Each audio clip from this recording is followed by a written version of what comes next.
இன்னைக்கு நம்ம அண்ணா அமைப்பு செயலாளர் RS பாரதி அண்ணன் அவர் கலைஞரோட எப்படி இருந்தாருங்கிறதுக்கு தலைவரே மேடையில் அந்த சம்பவத்தை சொன்னார். அவரும் தலைவர் கலைஞரும் ட்ரெயினில் போவாங்களாம். கருணாநிதி அடுத்து பாரதி அப்படின்னு பேர்.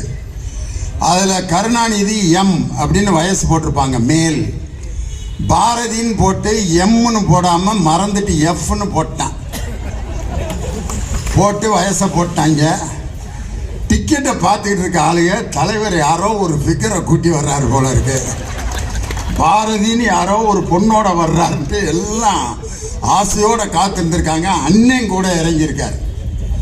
நான் இதை எதுக்காக சொல்கிறேன்னா, நம்ம தலைவர் கூட எவ்வளவு நெருக்கமாக இருந்த ஒரு அருமையான எங்கள் அருமை அண்ணன் அமைப்பு செயலாளராக நமக்கு கிடைத்திருப்பது ஒரு மாபெரும் பெருமை.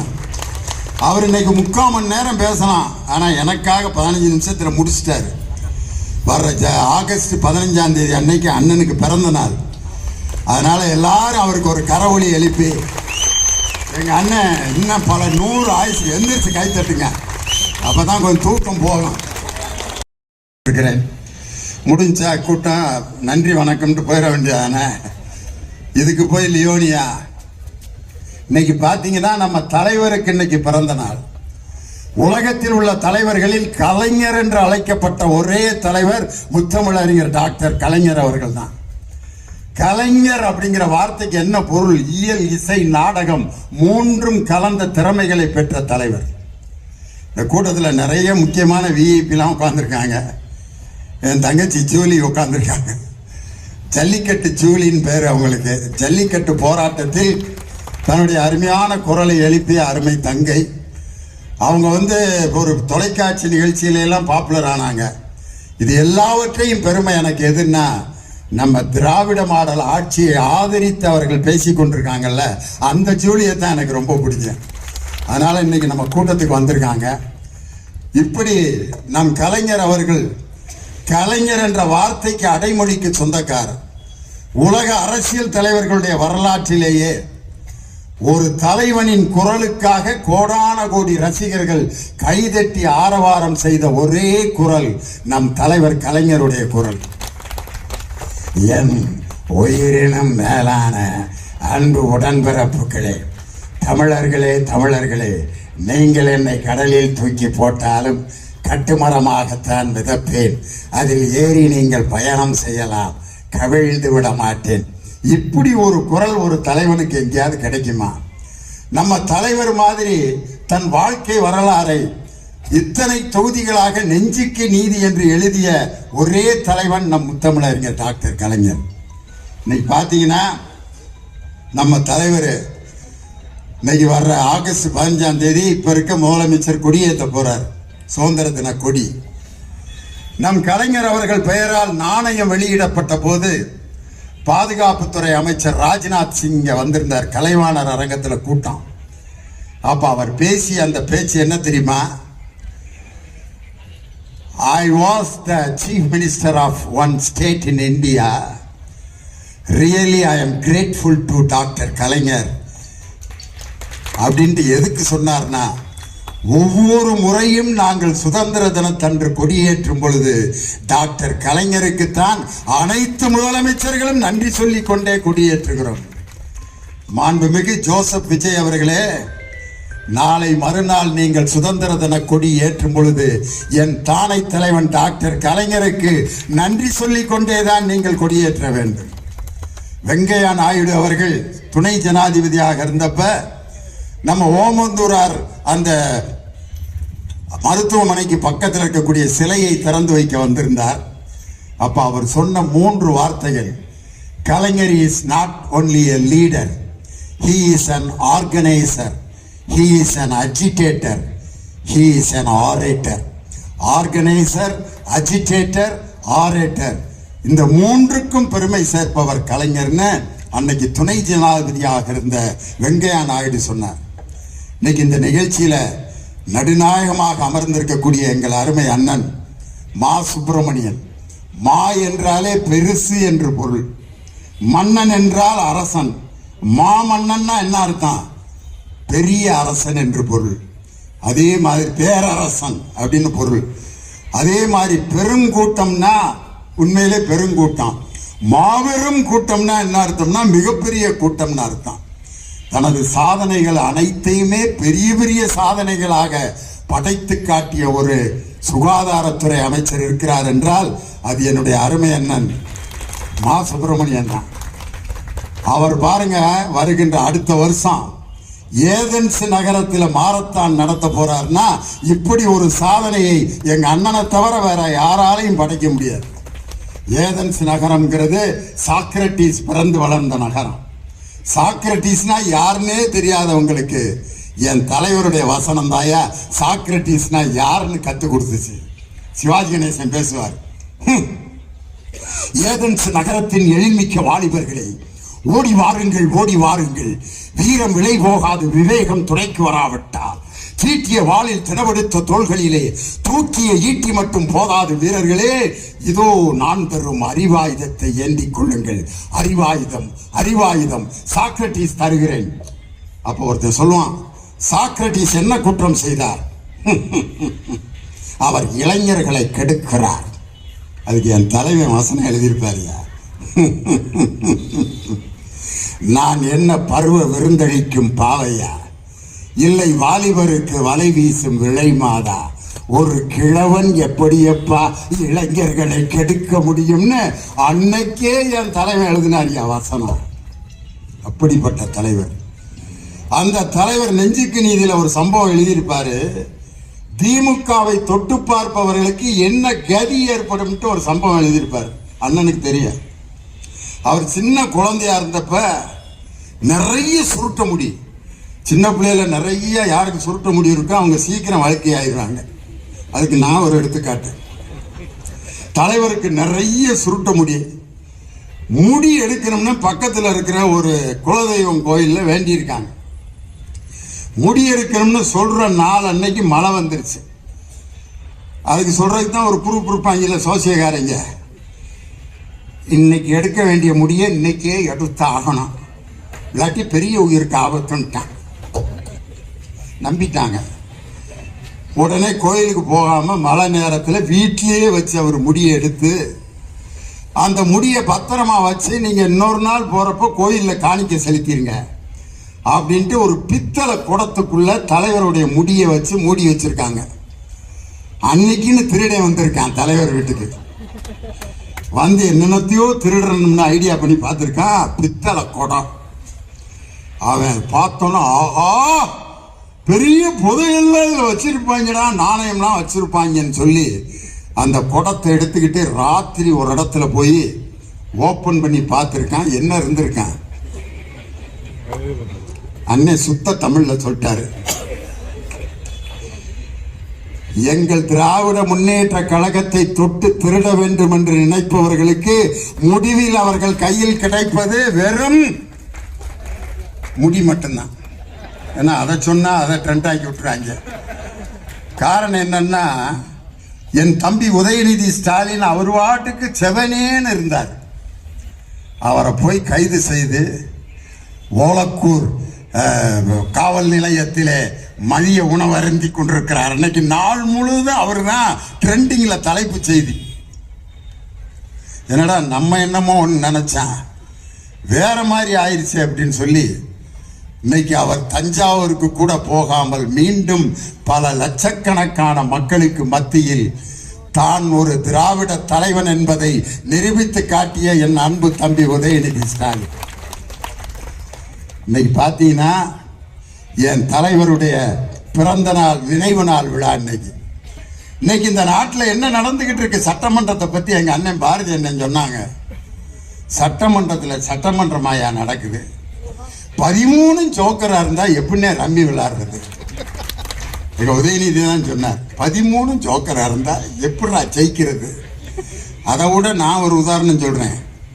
ஒரு கச்சேரினா பாடகர் இருக்கணும், மிருதங்கம் இருக்கணும், கஞ்சிரா இருக்கணும், கொன்னக்கோள் ஜதி சொல்றவன் இருக்கணும், வயலின் இருக்கணும். இது எல்லாம் சேர்ந்து தான் கச்சேரி. கலியுக வரதன் கண் கண்ட தெய்வமாய் காட்சியளிப்பது பழனியிலே. தங்கு திந்து மிருதங்கம் தீம் தக்கிட்ட சொன்னுதா தாம் தச்சுனுதா அப்படின்னு கொன்னக்கோள் சதி கடம் அடிப்பான். வயலின் தான் இப்படி நடந்தா தான் கச்சேரி. எல்லா பேருமே ஜால்ரா வச்சுக்கிட்டு கலியுக சைன் அடிச்சா கச்சேரியில கல்ல கொண்டு எறிவானா எரிய மாட்டானா? அம்புட்டும் ஜால்ரா வாங்குறாங்க பாருங்க. பல்பு டெய்லி முதலமைச்சரே 5000 வாட்ஸ் பல்பு வாங்கினாரு முதல் கூட்டத்தில். பட்டு வேஷ்டி மாப்பிள்ள மாதிரி அழகா இருந்தார் அன்னைக்கு. என்னைக்குமே முகத்துல எந்த ரியாக்ஷனுமே இல்லாத நம்ம மாண்புமிகு முதலமைச்சர் அன்னைக்கு ஒரு நாள் சிரிச்சார். அந்த சிரிக்க வச்சது கூட எங்க அண்ணன் MRK பன்னீர்செல்வம் தான். அவங்க என்னென்னமோ பேசி தலைவரை சிரிக்க வைக்கலாம்னு நினைச்சாங்க.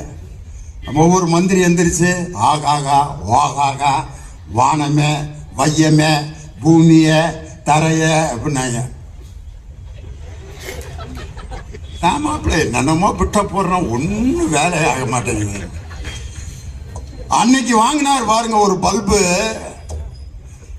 வறட்சி நிவாரணம் விவசாயிகளுக்கு தரவில்லை, விவசாயிகளுடைய கடன் முழுமையாக அடைக்கப்படவில்லை, காவிரி தண்ணீர் இன்னும் திறக்கப்படவில்லை, எனவே டெல்டா மாவட்டத்தினுடைய விவசாயிகள் காய்ந்து கொண்டிருக்கிறார்கள் நம்ம எதிர்க்கட்சி தலைவர் கம்பீரமா முழங்குறார். நம்ம மாண்புமிகு முதல்வர் எந்திரிச்சாங்க. மாண்புமிகு சி. ஜோசப் விஜய் பட்டு வேஷ்டியோட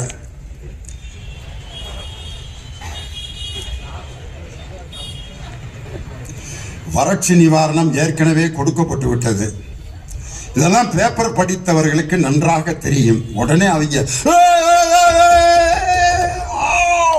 நல்ல உள்ள எந்திரிச்சு தளபதி கச்சேரி அப்படின்னு 6 நாள் ஆடி இருப்பாங்க. இவ்வளவு வாரம் தலைவர் பவர்ஃபுல்லான பாயிண்ட் எடுத்து வச்சுட்டாராம் முதலமைச்சர். எந்திரிச்சாரியா கலைஞரின் பேரன் முத்துவேல் கருணாநிதி ஸ்டாலினோட மகன். வறட்சி நிவாரணம் என்று வருடம் கொடுக்கக்கூடிய தொகுப்பை பற்றி நாங்கள் பேசவில்லை. விவசாயிகளுடைய வறட்சி நிவாரணத்தை தான் நாங்கள் கேட்டோம். தொகுப்பு நிதிக்கும் நிவாரணத்திற்கும் வேறுபாடு இருக்கிறது. இது பேப்பர் படிச்சா தெரியாது. விவசாயிகளை நேரடியா சந்திக்கணும்னு சொன்ன உடனே வாங்கினாரியா 5000 வாட்ஸ் பல்பு தமக்குன்னு. அப்போ உட்கார்ந்தவர் தான் இன்னும் எந்திரிக்கல. அவருக்கு பல கண்ட ஆட்கள்லாம் எந்திரிச்சு பேசிட்டு இருக்காங்க. யாரெல்லாம் பல்பு வாங்கினா தெரியுமா? நம்ம வேளாண்மை துறை அமைச்சர், அவர் பேரு என்னது மறந்து போய் வினோத், மாண்புமிகு வினோத் அவர்கள் வேளாண்மை பட்ஜெட்டை கொண்டு போய் திருப்பதியில் வச்சு சாமி கும்பிட்டு வந்தாரு. அப்பயே முடிவு பண்ணிட்டேன் ராமமும் மொட்டையும் தான். திருப்பதினா ராமம், இன்னொன்னு என்ன மொட்டை. விவசாயிகளுக்கு கடனை தள்ளுபடி பண்ணாமல் ராமம், காவிரி நீரை திறந்து விடாமல் மொட்டை அப்படின்ட்டு அவரு பெரிய நம்ம கவிஞர் காசிமுத்து மாணிக்க மாதிரி. இவ்வளவு நாள் சூரியனால் மக்களுக்கு வேர்த்தது, இப்பொழுது சூரியனுக்கே வேர்த்திருக்கிறது. இதுக்கு முதலமைச்சர் சிரிப்பாருன்னு பார்த்தா அவரு தான், ஏண்டா விளங்காத பிட்டா போட்டுக்கிட்டு இருக்கீங்க அப்படிங்கிற மாதிரி உட்காந்துருந்தாரு. எங்க அண்ணன் சிங்கம் ஓ பன்னீர்செல்வம் எந்திரிச்சாரியா, 1000 ராக்கெட்டுகள் விட்டாலும் சூரியனை யாரும் நெருங்க முடியாது, அந்த சூரியனை யாரும் தொட முடியாதுன்னு யார் சொன்னா? எங்க அண்ணன் OPS எந்திரிச்சு சொன்னார். அவரு கொடுத்தாரு பாருங்க ஒரு பல்பு, மாண்புமிகு அண்ணன் செங்கோட்டையனுக்கு. நீங்கள் யாருடைய படத்தை இப்பொழுது பாக்கெட்டில் வைத்திருக்கிறீர்கள்? யாரு? எங்க ஐயா செங்கோட்டையன். பெரிய கண்டுபிடிப்பு. நான் பாருங்க புரட்சி தலைவி அம்மா அவர்களுடைய படத்தை பாக்கெட்டில் வச்சிருக்கேன். அதுக்கும் OPS கொடுத்தாரு 2000 வாட்ஸ் பல்பு. நான் எந்த கட்சியில் இருக்கிறேனோ அந்த கட்சிக்கு விசுவாசமாக தலைவருடைய படத்தை வச்சிருக்கேன். உங்களை மாதிரி போட்டோவை வச்சு ஏமாத்துறவன் நான் இல்லைன்னாரு. அந்த கட்சியில் இருக்கவங்க விஜய் படத்தை தானே பாக்கெட்ல வச்சிருக்கணும். இது என்ன மீனுக்கு தலையும் பாம்புக்கு வாழுமா? வாங்கினாரா பல்பு? அதுக்கடுத்து பொதுப்பணித்துறை அமைச்சர், எல்லா அமைச்சருக்கும் அவர் தான் எந்திரிச்சு பதில் சொல்லிட்டு இருக்காரு. அவர் எந்திரிச்சு நீட் தேர்வை முதலில் பாராளுமன்றத்திலே கொண்டு வந்தது அன்று துணை அமைச்சராக இருந்த காந்தி செல்வன் திமுக. ஒண்ணு எல்லாம் எந்திரிச்சார் நம்ம கொறடா. துணை அமைச்சர்லாம் தீர்மானம்லாம் கொண்டு வர முடியாதுங்க. அன்னைக்கு இருந்த குலாம் நபி ஆசாத் அவர் தான் அன்னைக்கு சுகாதாரத்துறை அமைச்சராக இருந்தார். அவர் தான் கொண்டு வந்தார். கொண்டு வந்த நீட் தேர்வை எங்க மாநிலத்துக்கு நாங்க வைக்க மாட்டோம்னு சொல்லி மற்ற மாநிலங்கள் எல்லாம் நீட் தேர்வை நடத்திய போது அதை மறுத்து நீட் தேர்வை நடத்தாமல் தடுத்த தலைவன் முத்தமிழறிஞர் டாக்டர் கலைஞர்னாரா? வாங்கினாரா ஒரு பல்பு? ஏதாவது நல்ல விஷயம் பேசிட்டு இருக்கப்ப டக்குன்னு டைவர்ஷன் எடுப்பாங்க. அதுக்குன்னு ஒரு அமைச்சர் வச்சிருக்காங்க. அவர் தான் மின்சாரம் மற்றும் சட்டத்துறை அமைச்சர். வேற என்னமோ பேசியிருக்கான். அவர் எந்திரிச்சு 4 ஆண்டுகள் எதற்கும் பயப்படாமல் இருந்தவர் எங்களுடைய முதலமைச்சர். உன்னை இப்ப அதை யாராவது கேட்டாங்களா? காவிரி தண்ணியை பத்தி பேசிட்டு இருக்கான். 4 வருஷம் பயப்படாம இருந்தாராம். நான் மட்டும் சட்டமன்றத்தில் இருந்திருந்தேன்னா இந்த பதில் சொல்லியிருப்பேன். உங்கள் முதலமைச்சர் எதற்குமே பயப்படவில்லை என்று நிர்மல்குமார் அவர்கள் தெரிவித்தார். கரூரிலே 41 பேர் இறந்த பிறகு 40 நாட்கள் அறையை விட்டு வெளியே வராமல் இருந்ததற்கு பெயர் வீரமா பயமான்னு கேட்டிருப்பேன். நான் கேட்கணும்னு நினைச்சாங்க. அதான் நம்ம சபாநாயகர் ஒருத்தர் யாரையுமே பேச விட மாட்டேங்கிறாரு. அவருக்கே தங்கம் திணறசு பல்பு கொடுத்தார். பொய் அப்படிங்கிற வார்த்தையை நிதியமைச்சர் சொன்னோன்ன பொய் என்ற வார்த்தையை கூறக்கூடாது, சட்டமன்றத்தின் விதினாரு. நம்ம முன்னாள் நிதியமைச்சர் தம்பி தங்கம் தென்னரசு எந்திரிச்சு பொய் என்ற வார்த்தையை சொல்லக்கூடாது என்று விதி கிடையாது, உறுப்பினர் அவர்கள் பொய் சொல்கிறார்கள் என்று சொல்லத்தான் கூடாது என்று விதி. திருக்குறளை காமிச்சார். பொய்மையும் வாய்மையிடத்து புரை தீர்ந்த நன்மை பயக்குமெனின் அப்படின்ற திருக்குறளை நான் சட்டமன்றத்தில் சொல்லும் போது பொய்யின்னு அதுல வார்த்தை வந்திருக்குன்னு சொல்லாம விட முடியுமா அப்படின்னாரு. பல்பு ஃபைனல் பல்பு தெரியுமா? 3 மாதங்களில் 15,000 கோடி கஜானாவில் கொண்டு வந்து சேர்த்தோம். யாரு? மாண்புமிகு நிதியமைச்சர் மரிய வில்சன். தங்கந்தனரசு எந்திரிச்சு அந்த 15,000 கோடி என்னென்ன இதில் வந்துச்சுன்னு லிஸ்ட் கொடுத்தீங்கன்னா நாங்கள் நோட் பண்ணிக்கிறோம்னாரு. It is imperishable and unshakable forest. Expected. என்ன எக்ஸ்பெக்டட் தெரியல. எதிர்பார்த்தோம் வந்துகிட்டு இருக்குன்னு தேவையாங்கிறேன் நான். நேரம் நம் தலைவர் முதலமைச்சராக முத்துவேல் கருணாநிதி ஸ்டாலின் அவர்கள் இருந்திருந்தால் எங்கள் சகோதரிகளுக்கு 8,000 ரூபாய் கூப்பன் கிடைச்சிருக்கான். 3 பொருள்களை நேரம் வீட்டில் வாங்கி நீங்க சேர்த்திருப்பீங்க. ஆனா இன்னைக்கு எல்லாத்துக்கும் அல்வா. ஆனா அண்ணன் சீர் ஒவ்வொரு அதை எப்படி பேசினாரு மேடையில பிரச்சாரத்தை. நாங்கள் ஆட்சிக்கு வந்த அடுத்த நொடியே கன்னியாகுமரியிலிருந்து சென்னை வரைக்கும் அனைத்து பெண்களும் பேருந்திலே இலவச பயணம் செய்யலாம். 5 கிலோ அல்வா மாவே இல்லாம கிண்டி நம்ம சகோதரிகள் கொடுத்து அதுக்கெல்லாம் ஏற்கனவே என் தலைவன் கொடுத்த அந்த திட்டத்தில் தாயா மகளிர் விடியல் பயணம் என்ற விடியல் பயணம் இன்னைக்கு நடந்துட்டு இருக்கு. அதுலயும் விடியல் என்ற வார்த்தை எடுத்திருக்காங்க. விடியல் என்றால் என்ன அர்த்தம்? இருளை நீக்குகின்ற வெளிச்சம். இருண்ட ஆட்சிக்கு விடியல் என்றால் பிடிக்காது. அதனாலதான் விடியல் என்ற வார்த்தையை நீக்கி இருக்கிறார். பெயரை மாற்றுவது ஏன்? தலைவர் கலைஞருடைய பெயரை எடுத்துவிட்டு கலைஞர் இல்லம் என்ற திட்டத்தை என்னமோ ஒரு இல்லம்னு மாற்றி வச்சிருக்காங்க. என் தலைவருடைய பெயரை நீக்குவதற்கு யாருக்கும் உரிமை இல்லை. இன்னைக்கு காவல்துறை அதிகாரிகள் எவ்வளவோ நின்றுட்டு இருக்காங்க. என் சகோதரியும் காவல்துறை அதிகாரியா அப்படி பேண்ட் ஷர்ட் போட்டு நின்று அப்படி ஒரு சலிட் அடிக்கிறாங்க பார்.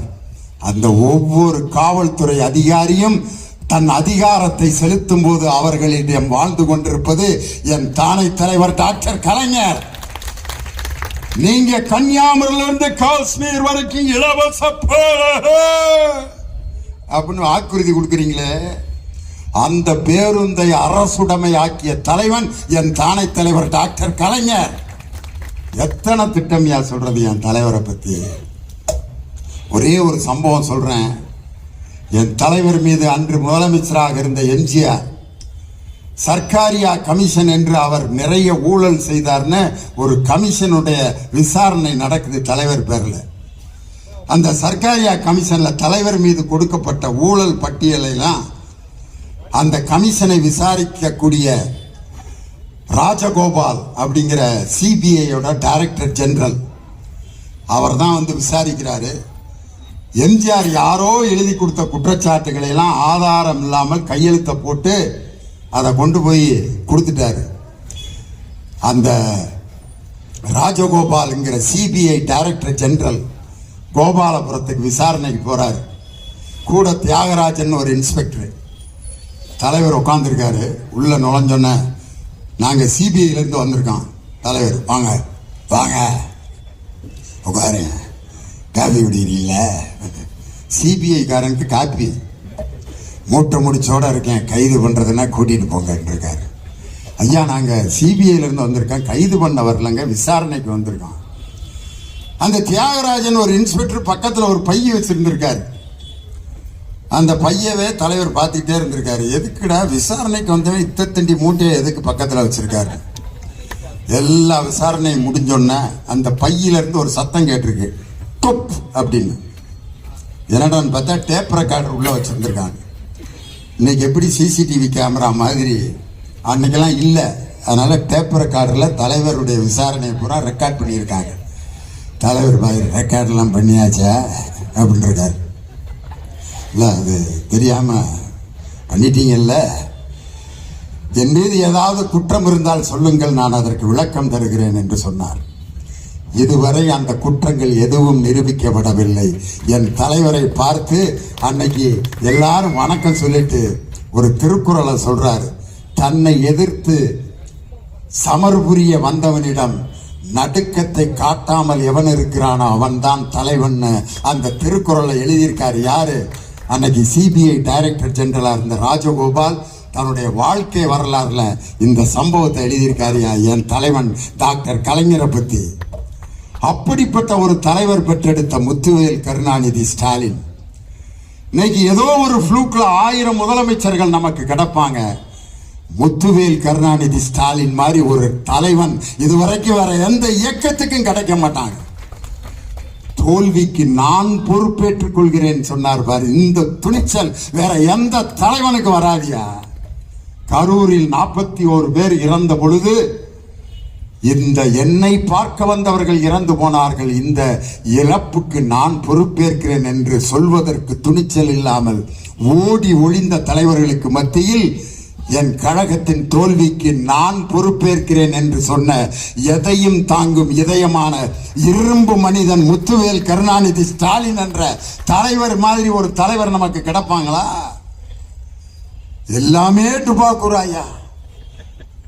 ஜனநாயகன் படத்துல பாத்தீங்கன்னா எம்ஜிஆர் அவர் பாட்டுக்கு போட்டோல இருக்கவர தலை அப்படின்னு அவர்கிட்ட இருந்து சவுக்க வாங்கி, நீயா சொந்தமா கடையில போய் ஒரு சவுக்கு வாங்கு, எதுக்கு அவர் கையில இருந்த சவுக்க புடுங்குற? எம்ஜிஆர் அன்னைக்கு எங்க வீட்டு பிள்ளையில அந்த பாட்டு எப்படின்னு தெரியுமில்ல, பெஞ்சமின் தெரியாத பாட்டா? சிலர் ஆசைக்கும் தேவைக்கும் வாழ்வுக்கும் வசதிக்கும் ஊரார் கால் பிடிப்பார். ஒரு மானமில்லை அதில் ஈனமில்லை, அதில் எப்போதும் வாழ் பிடிப்பார். எதிர்காலம் வரும் என் கடமை வரும், இந்த காக்கைகள் கூட்டத்தை ஒழிப்பேன் அப்படின்னு தான் எழுதியிருந்தது. அன்னைக்கு காங்கிரஸுக்கு இன்னொரு பேரு காக்கான் பேரு. அதனால காக்கைனா அவங்கள குறிச்சிருவாங்கட்டு சென்சார்ல எடுத்துட்டு என்ன வார்த்தை போட்டாங்க தெரியுமா? எதிர்காலம் வரும் என் கடமை வரும், இந்த கூட்டத்தினால் லஞ்சத்தை ஒழிப்பேன் பொது நீ எல்லாமே ஓசி தானா. சவுக்கு எம்ஜிஆர்ட்ட வாங்கின ஓசி. கொடியில பாத்தீங்கன்னா 2 யானைக்குட்டி. இது எதுன்னா முத்தூட் பைனான்ஸோட, முத்தூட் பைனான்ஸ் பாத்துருக்கீங்களா? அதுல 2 யானைக்குட்டி தான். அந்த கொடி பாத்தீங்கன்னா ஒரு ஜாதி சங்க கொடியா. அவங்க இப்ப கேஸ் போட்டுக்கிட்டு இருக்காங்க. இது எங்க நாங்க 30 வருஷத்துக்கு முன்னாடியே எங்க ஜாதி சங்கத்துக்கு இந்த கொடியை போட்டான், இவங்க எடுத்துட்டாங்க 3 கலரை போட்டு. அவர் பேசுற ஒரு வார்த்தை கூட எங்க பட்டுக்கோட்டை கல்யாண சுந்தரத்துக்கிட்ட இருந்து எடுத்தது. நெஞ்சில் குடியிருக்கும் அப்படிங்கிறார்ல பட்டுக்கோட்டை கல்யாண சுந்தரம், இரும்பு திரையில எழுதின பாட்டு. நெஞ்சில் குடியிருக்கும் அன்பருக்கு நான் இருக்கும் நிலைமை என்னவென்று தெரியுமா, பட்டுக்கோட்டை எழுதின பாட்டு. அதுவும் துப்பாக்கூர். எங்கள் உதயநிதி ஸ்டாலின் ஏதோ கூட்டத்தில் மக்கள் பேசியதற்கு பதில் சொன்னதற்காக பெண்களை இழிவுபடுத்தி விட்டார் என்று கைது செய்தீர்களே. ஜனநாயகன் படத்துல வில்லனை திட்டுவதற்கு ஒரு வார்த்தையை இன்னைக்கு முதலமைச்சர் பயன்படுத்தி இருக்காரு. அதை விட பெண்களை கேவலப்படுத்துகின்ற ஒரு வார்த்தை உண்டான்னு நான் கேட்கிறேன். இன்னைக்கு நான் சொல்றேன், எம்ஜிஆர் நான் ஆணையிட்டால் பாட்டை மட்டும் பாடினாரு. 5 நிமிஷம் முடிச்சிடறேன். எம்ஜிஆர் இவருக்குன்னு இன்னும் நிறைய பாட்டு இருக்கு, பாடவா? ஏமாற்றாதே ஏமாற்றாதே ஏமாறாதே ஏமாறாதே, அந்த இருட்டுக்கும் பார்க்கின்ற விழி இருக்கும், எந்த சுவருக்கும் கேட்கின்ற காதிருக்கும், சொல்லாமல் கொல்லாமல் காத்திருக்கும், தக்க சமயத்தில் நடந்ததை எடுத்துரைக்கும். கரூர் பிரச்சனையில தப்பிச்சிடலாம் நினைக்காதீங்க ப்ரோ. அந்த இருட்டுக்கும் பார்க்கின்ற வெளியிருக்கும், எந்த சுவருக்கும் கேட்கின்ற காதிருக்கும், சொல்லாமல் கொள்ளாமல் காத்திருக்கும், தக்க சமயத்தில் நடந்ததை எடுத்துரைக்கும். அன்னைக்கு எம்ஜிஆர் பாடிட்டார். வெயிட் ப்ரோ வெயிட் இருக்கு. இன்னொரு பாட்டு இருக்கு, எம்ஜிஆர் பாட்டு, எனக்கு ரொம்ப பிடிச்ச பாட்டு. நாளொரு மேடை பொழுதொரு நடிப்பு, அவன் பேர் மனிதன் அல்ல, நாவில் ஒன்று நினைவில் ஒன்று, அதன் பேர் உள்ளமல்ல, உள்ளத்தில் இருப்பதை உதட்டில் வைப்பவன் எவனோ அவனே மனிதன், ஊரார் பணத்தில் உயிரை வளைப்பவன் உலகத்தில் கோழைகள் தலைவன், உலகத்தில் கோழைகள் தலைவன், நாளொரு மேடை பொழுதொரு நடிப்பு, அவன் பேர் மனிதன் அல்ல. இன்னொரு பாட்டு இன்னைக்கு முதலமைச்சர் எம்ஜிஆர் பாடியிருக்கார். கண்ணை நம்பாதே உன்னை ஏமாற்றும், உன்னை ஏமாற்றும் நீ காணும் தோற்றம் உண்மை இல்லாதது, அறிவை நீ நம்பு உள்ளம் தெளிவாகும், அடையாளம் காட்டும் பொய்யே சொல்லாதது, பொன் பொருளை கண்டவுடன் வந்த வழி மறந்துவிட்டு பனையூருக்கு போகிறவர் போகட்டுமே, என் மனதை நான் அறிவேன், என் உறவை நான் அறிவேன், எதுவான போதிலும் சத்தியமே, நன்றி மறவாத நல்ல மனம் போதும், அதுவே என்றும் மூலதனம் ஆகும், கண்ணை நம்பாதே. ப்ரோ, உங்க கூட இருக்க அந்த கூட்டணி கட்சிகளை எல்லாம் நம்பி நீங்க உட்கார்ந்துருக்கீங்க. நாங்க எங்க உடம்புல இருந்த கோமணத்தை நாங்க கழட்டி போட்டோம். அதுதான் இன்னைக்கு உங்களுக்கு பட்டு வேட்டி. புரிஞ்சவங்க புரிஞ்சுக்கீங்க. நாங்க முகம் துடைக்கிறதுக்கு வச்சிருந்த கர்ச்சிப்பு தான் இன்னைக்கு நீங்க தோல்ல போட்டிருக்க துண்டு. நாங்க கையில வச்சிருந்த குச்சி தான் நீங்க உட்கார்ந்து இருக்கிற நாற்காலி. இன்னைக்கு நான் சொல்றேன், அந்த கூட்டணி கட்சியினுடைய ஆட்சியில இன்னைக்கு ஓடிக்கிட்டு இருக்கு. இன்னைக்கு அந்த கூட்டணி கட்சியே ஒன்னொன்னா அப்படியே பாக்குது, என்னடா அப்படின்ட்டு. நான் என்னைக்கு வைகோ அண்ணன் போய் சேர்ந்தாரோ நான் முடிவு பண்ணிட்டேன், மேட்ரு சீக்கிரம் சிந்தாபாத் ஆயிருந்தார். சட்டமன்றத்தில் வந்து முதலமைச்சர் தான் அப்படின்னார்ல, என் தலைவர் இப்படிதான் காமிச்சார். என்ன அர்த்தம்னா பேசி முடிச்சிட்டோன்ட்டு, அதை கூட ஒழுங்கா காட்டாம இந்த அப்படின்னார். இதுக்கு என்ன அர்த்தம்னா, உங்க தமிழ்நாட்டு மக்களை எல்லாம் தொடர்ந்து கழுத்தறுக்க போறேன், காத்திருங்க. 6 சிலிண்டரா ஒன்றும் கிடைக்காது அப்படின்னு அர்த்தம். இன்னைக்கு அவரு அந்த கூட்டணி கட்சியெல்லாம் எங்கள் அண்ணன் வைகோ அவர்கள் என்னைக்கு போனாரோ அவர் வெளியிட்ட புஸ்தகத்தை அவர் வெளியிடுவார்னு கூப்பிட்டதுக்கு வரமாட்டேன்ட்டாரு. போனால் நமக்கு அதுதான் கடைசி நிகழ்ச்சி ஆயிடும்.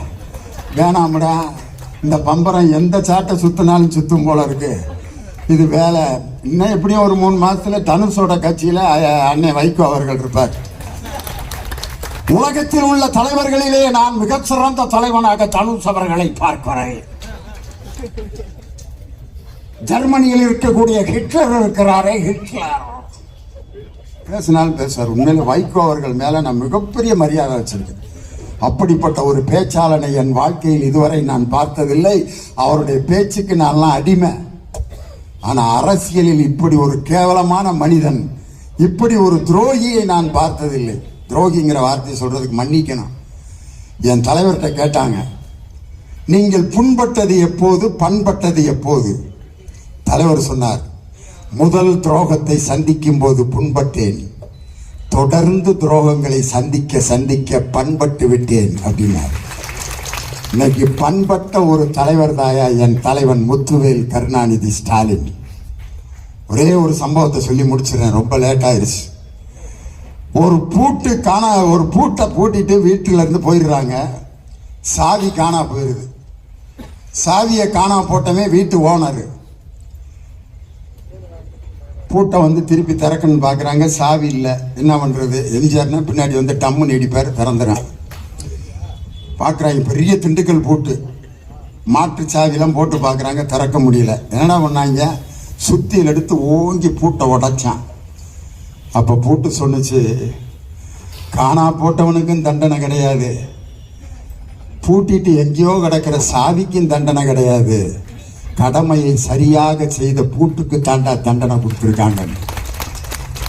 கடமையை சரியாக செய்த என் தலைவர் என்று தோற்றிருக்கலாம்.